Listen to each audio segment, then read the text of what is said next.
আল হাক্কু মির রাব্বিকা ফালা তাকুম মিনাল মুমতারিন। এই আয়াত পড়েছি। আল্লাহ বলছেন, যা তোমার পালনকর্তা বলেন তাই সত্য, তাই যথার্থ। আল্লাহ বলেছেন। আমরা এখান থেকে আজকে আলোচনা শুনব। এর আগে আমি কথাগুলো শেষ, কিন্তু ৫৫ নম্বর আয়াতে আল্লাহ ঈসার সাথে ৫টা অঙ্গীকার করেছেন, ঈসা আলাইহিস সালামের সাথে। আমরা এগুলা রেখেছি, কথাও বলেছি। ৫টা অঙ্গীকার আল্লাহ করেছেন ঈসা আলাইহিস সালামের সাথে। এই অঙ্গীকারের ভিত্তিতে ঈসাকে পৃথিবীতে ইহুদিদের সঙ্গে কেমনে চলতে হবে কথা বলেছেন। আমরা আজকে আর সেদিকে যাব না। খুব মনোযোগ দিয়ে শুনবেন কি বলতে চাই। আল্লাহ বলছেন, যা তোমার পালনকর্তা বলেন তাই সত্য। পালনকর্তা বলেছেন নামাজ পড়ো, খারাপ কাজ।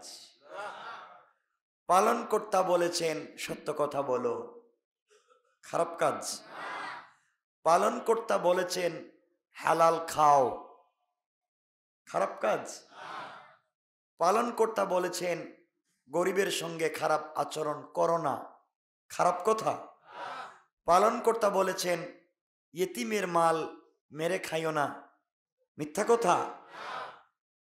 পালনকর্তা বলেছেন সকল সময় আমার কাছে তওবা করো, খারাপ কথা। আচ্ছা, পালনকর্তা কিন্তু বলেন নাই যে ডিসেম্বরের 31 তারিখ আসলে তোমরা 31st নাইট করো, বলেছেন? আপনাদের বলা লাগবে, বলেছেন? কোন নবী বলেছেন? যে কোনো একজন নবী? কোন ওলিয়া উলিয়া? কোন পীর সাহেব? বোঝা গেল কেউ এর পক্ষে না। এর পক্ষেটাকে, হ্যাঁ হ্যাঁ, তাহলে কোন পীর খাড়াইয়া হোক আর বৈশা হোক, হাত নাবির নিচে বাঁধুক আর বুকের উপরে বাঁধুক, আমিন জুড়ে বলুক আর আসতে বলুক, একজন লোক বাইর করেন যিনি 31st নাইটের পক্ষে। একটু হাত উঠান। কেউ আসেননি? কেউ নেই। তাহলে তো আমরা সব বলিয়া উলিয়া মানুষ, এগুলো সব বাদ। এই যে 31st নাইট বা হ্যাপি নিউ ইয়ার, আমার কথা বুঝবেন। আজকে যারা যুবক আর যুবতী একে অপরকে জড়িয়ে হারাম কাজ করবে, তারা যখন রাত্র 12টার পরে হারাম কাজ করার জন্য একে অপরকে জড়িয়ে থাকবে, অন্যায় করবে, ওই সময় যেন আমরাও রবের কদমে তার কদমটা জড়িয়ে ধরে থাকতে পারি। আমরা যেন তার কদমে থাকতে পারি, এটাই রবের কাছে চাই। আমরাও দিনটাকে বিদায় দিব রবের কদমে সেজদার মাধ্যমে, নতুন দিন শুরু করব রবের কদমে সেজদার মাধ্যমে ইনশাআল্লাহ। আমরা এটাও জানি, বাংলায় যেটাকে আপনারা বলেন শেষ ভালো যার সব ভালো তার, হাদিসের একটা অংশ। তাহলে আজকে হচ্ছে 2021-এর শেষ রাত্র। অপসংস্কৃতিকে লালন করতে গিয়ে, ইংরেজি নববর্ষকে উদযাপন করতে গিয়ে যারা বোমা ফুটিয়ে আওয়াজ করে, আতশবাজি করে, ছাদের উপরে লাইট লাগিয়ে নাচ গান আর ডান্সের মাধ্যমে নতুন দিনকে বরণ করতে চায়, আর যাই হোক তাদের মধ্যে মানুষের কিছুই নাই। কথা বলেন?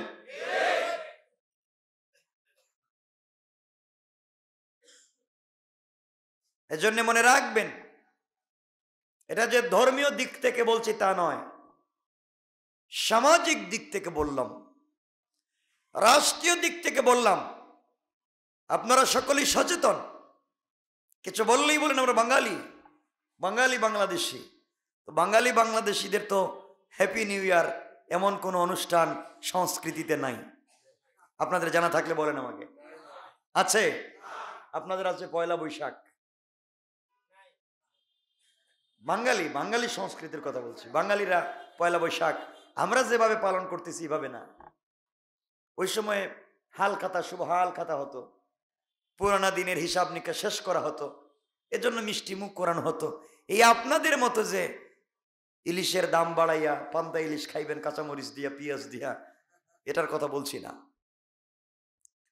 আমি বলতে চাই, যেটা মনে রাখবেন,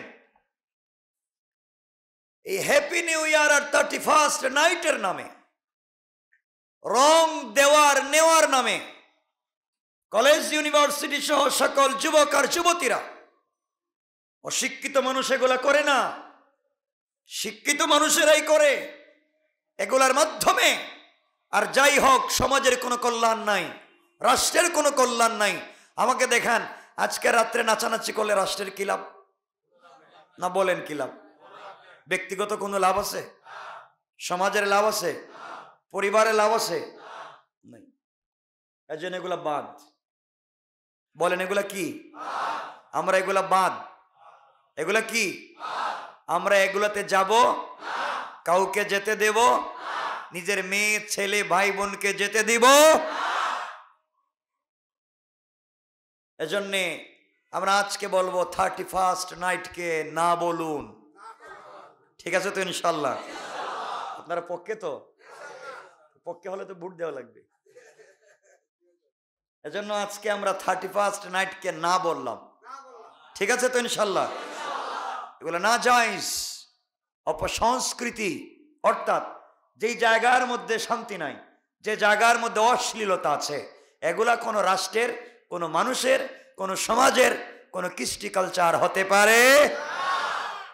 আল্লাহ আমাদেরকে হেফাজত করো। আজকে আমরা গত 1 বছর কয় রাকাত নামাজ পড়তে পারেন নাই, কয়টা রোজা রাখতে পারেন নাই,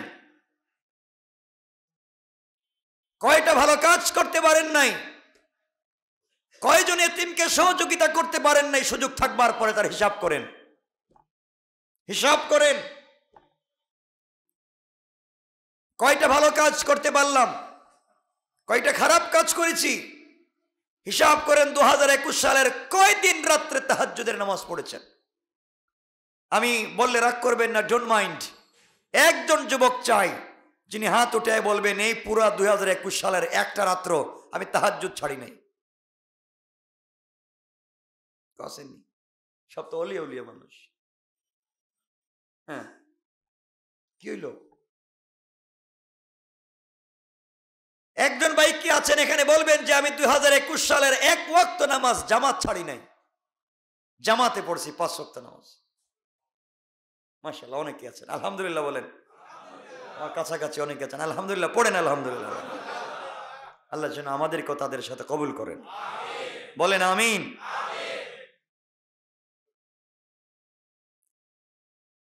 এখানে একজন যুবক হাত উঠে বলে যে 2021 সালে আমার দাড়ি উঠবার পরে আমি খুর লাগাই নাই। আলহামদুলিল্লাহ, আল্লাহ যেন কবুল করে হাতগুলাকে। একজন ভাই হাত উঠে কি বলতে পারবেন যে আমি 2021 সালে একটা মিথ্যা কথা বলি নাই? কি তাহলে আমরা সব মিথ্যাবাদী? এটাই তো কথা বললেন না কেন? তাহলে আমরা সব কি হইলাম? হ্যাঁ, তাইলে আল্লাহর কাছে তওবা করা লাগবে, তওবা করা লাগবে। আজকে রাত্রে তওবা কবুল হবে। আজকে রাত্রে তওবার মাধ্যমে আমরা রাত শেষ করে আগামীর দিনকে বরণ করব। তওবার মাধ্যমে আল্লাহকে বলবো, আল্লাহ 2021 সালের কোন খাতা তুমি খুলে দেখবা না, সবগুলা ছিঁড়ে ফেলে দাও।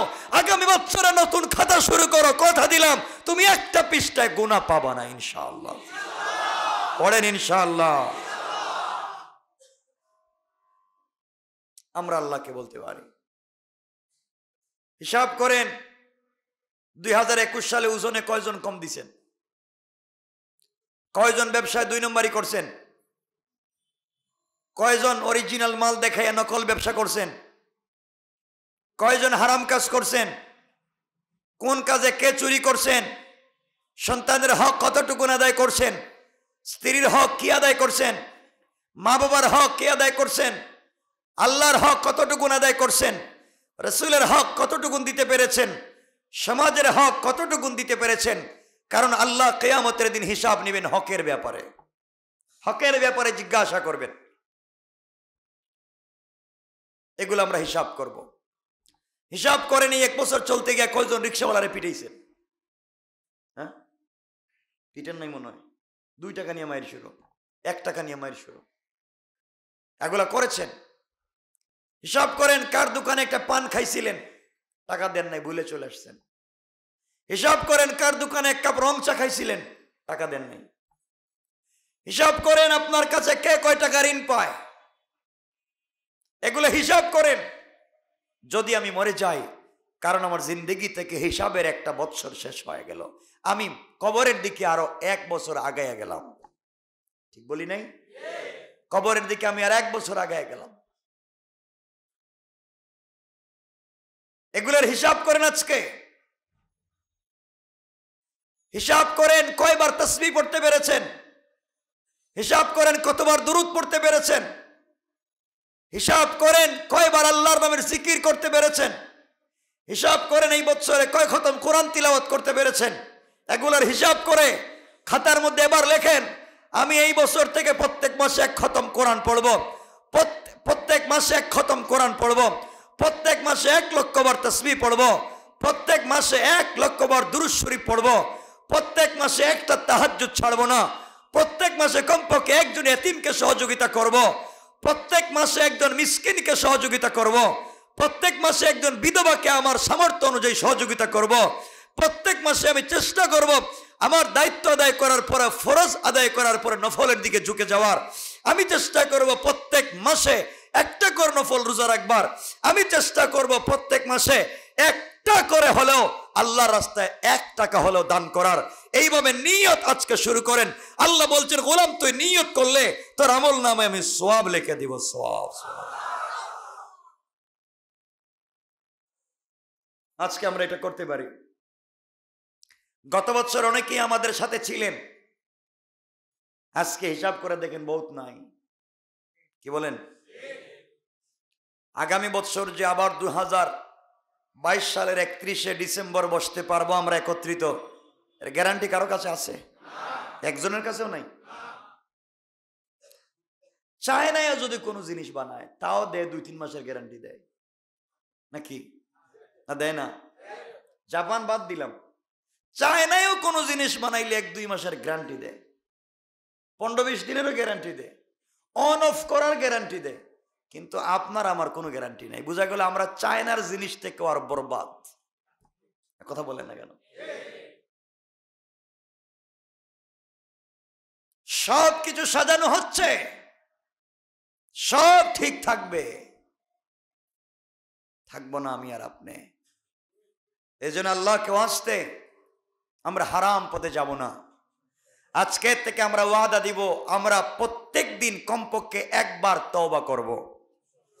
সবাই বলা লাগবে ইনশাআল্লাহ। প্রত্যেক দিন কমপক্ষে 1 বার হলেও আল্লাহর নামে জিকির করব।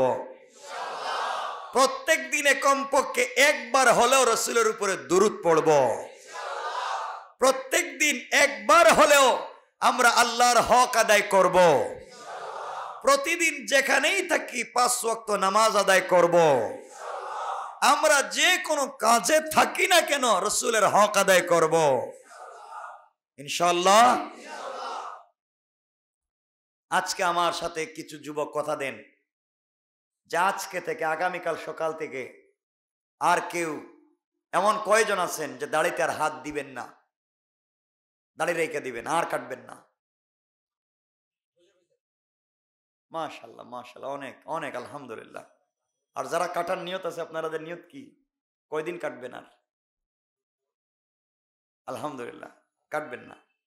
তারপর তো এটা না যে মানুষের চাইতে দাড়ি লাম্ব হয়ে গেছে গা, এমন লোক বাংলাদেশে আছে, হ্যাঁ নাকি গিনেস বুকে রেকর্ড করব, তার নিজের 3.5 হাত বডির থেকে দাড়ি 4.5 হাত। এটা দাড়ি না শয়তানি? কথা বলেন।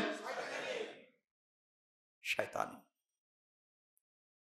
কিছু মুরব্বী আছে দেখবেন গাল ভেঙ্গে গেছে, মানে মোটামুটি ভিতরে ঢুকে গেছে, এরপরও সামনে টানাইয়া ধইরা কাজ করতেছে, ফর্ম শেপ করতেছে। এগুলা দরকার নাই বাবা, বাদ দিয়ে দেন। আমি চাই বাদ দেন। আচ্ছা কোন তো এগুলো আপনার সাথে দুশ্মনী আছে আমার? আমি ভালো চাই। আপনারা নিশ্চিত রসুলকে ভালোবাসেন, নিশ্চয় আল্লাহকে ভালোবাসেন।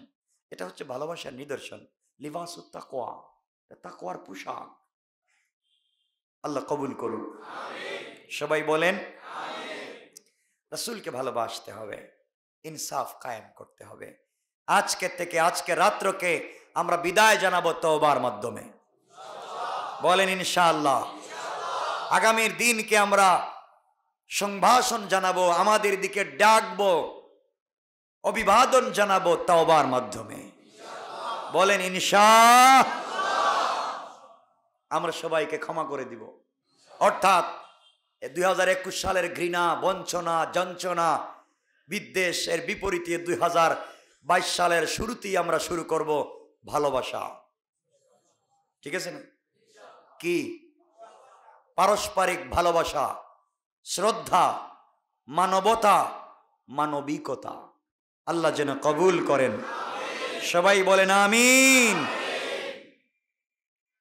আমার কথা রাগ করছেন?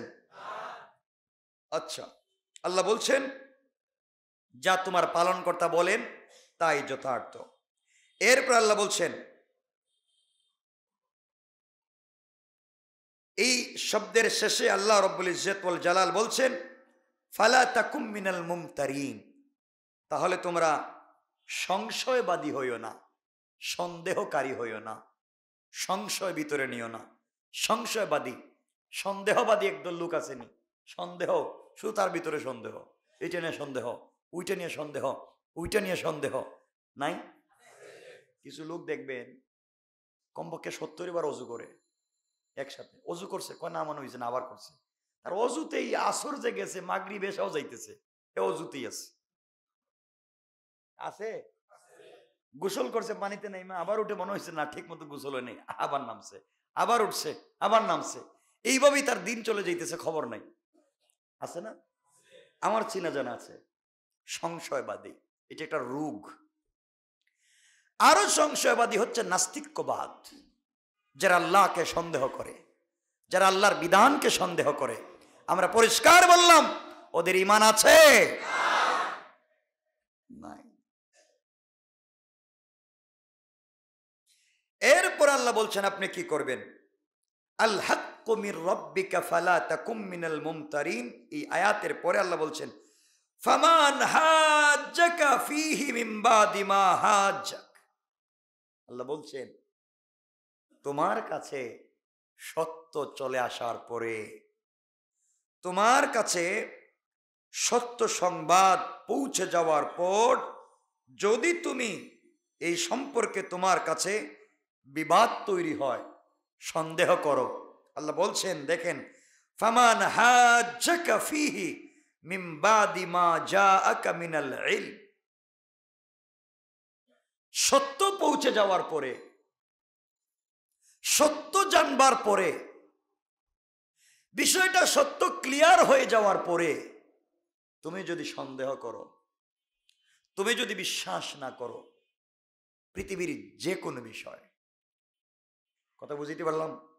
দেখেন আল্লাহ বলছেন ফামান হাজ্জাকা ফীহি মিন বাদি মা জাআকা মিনাল ইলম। তোমার কাছে এটা সত্য প্রমাণিত হওয়ার পরে, তুমি এটা বিভিন্ন লাইনে এটা সত্য জানবার পরে তুমি যদি এটা বিরোধিতা করো, তুমি যদি মানতে না চাও, আল্লাহ বলছেন এক কাজ কর, তুই তোর বাচ্চা, আমি আগে বলে ফেলতেছি, আল্লাহ দেখেন কি বলছেন ফাকুল তাআলাউ। আল্লাহ বলছেন ডাকলাম আয়। কোথায়? আল্লাহ বলছেন নাদউ আবনাআনা ওয়া আবনাআকুম ওয়া নিসাআনা ওয়া নিসাআকুম ওয়া আনফুসানা ওয়া আনফুসাকুম।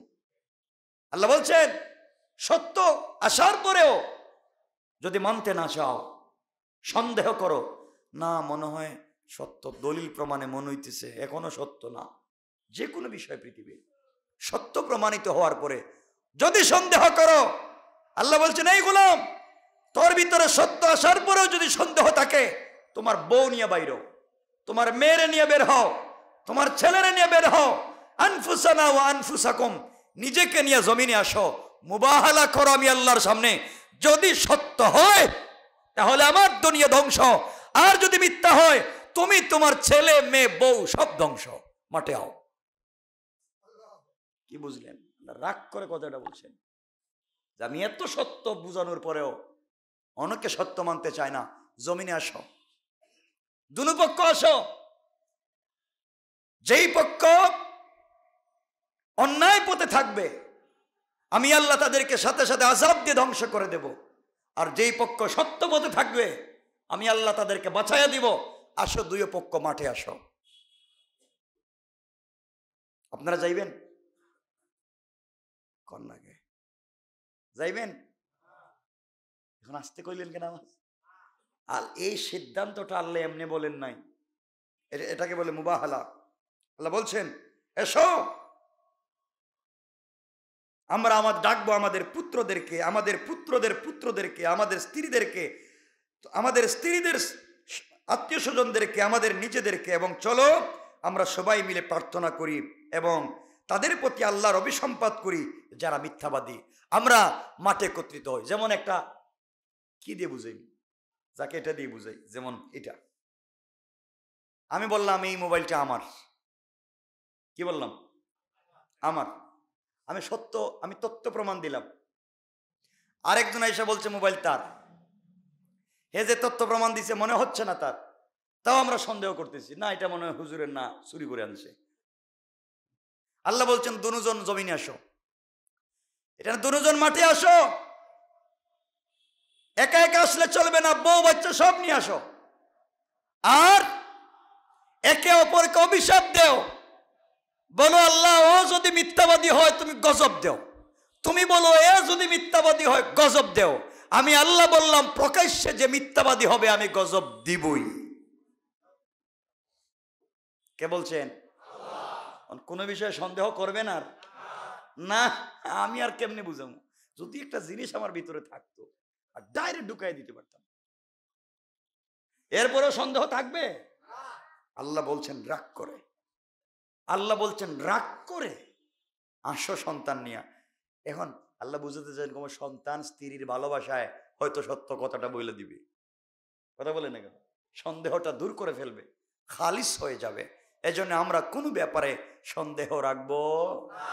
আমাকে বলেন, সন্দেহ রাখবো? কারো ব্যাপারে আমরা ভিতরে সন্দেহ রাখবো? আল্লাহ বলছেন ধ্বংস করে দিবেন। এরপর আল্লাহ বলছেন আমি যা বলছি, আল্লাহ বলছে নাকি আমি না, আল্লাহ বলছেন ইন্না হাদা লাহুয়াল কাসাসুল হক, আমি যা বলছি এটাই সত্য ঘটনা। আমি একজনকে বাঁচাবো, কারণ দুজন তো মিথ্যা না, না দুনো পার্টি মিথ্যা হবে, না দুনো পক্ষ সত্য হবে? কয় পক্ষ? আল্লাহ বলছেন এটাই আমার সত্য ঘটনা, একজনকে আমি বাঁচাবই, আর একজনকে শুধু মারবো না, তার পরিবার শুদ্ধা ধ্বংস করব। এমন আজকে থেকে আপনারা আমাকে বলুন, আমরা সন্দেহ করব? কেন করবেন না? সন্দেহ করব কোন ব্যাপারে? সত্য আমাদের কাছে পৌঁছার পরে, সত্য জানবার পরে আমরা কোন ব্যাপারে সন্দেহ করব? সবাই বলেন সন্দেহ করব? পরিষ্কার। এরপর আল্লাহ বলছেন ওয়ামা মিন ইলাহিন ইল্লাল্লাহ, পৃথিবীতে কেউ বাঁচাতে পারবে না একমাত্র আল্লাহ ছাড়া, আল্লাহই হচ্ছেন একমাত্র। এরপরে বলছেন ইন্নাল্লাহা লাহুয়াল আজিজুল হাকিম, তিনি হলেন পরাক্রমশালী, মহাপ্রাজ্ঞ, মহাজ্ঞানী। কে? আল্লাহ। এখানে আপনাদেরকে কিছু কথা বলি, কষ্ট হচ্ছে না তো আপনাদের?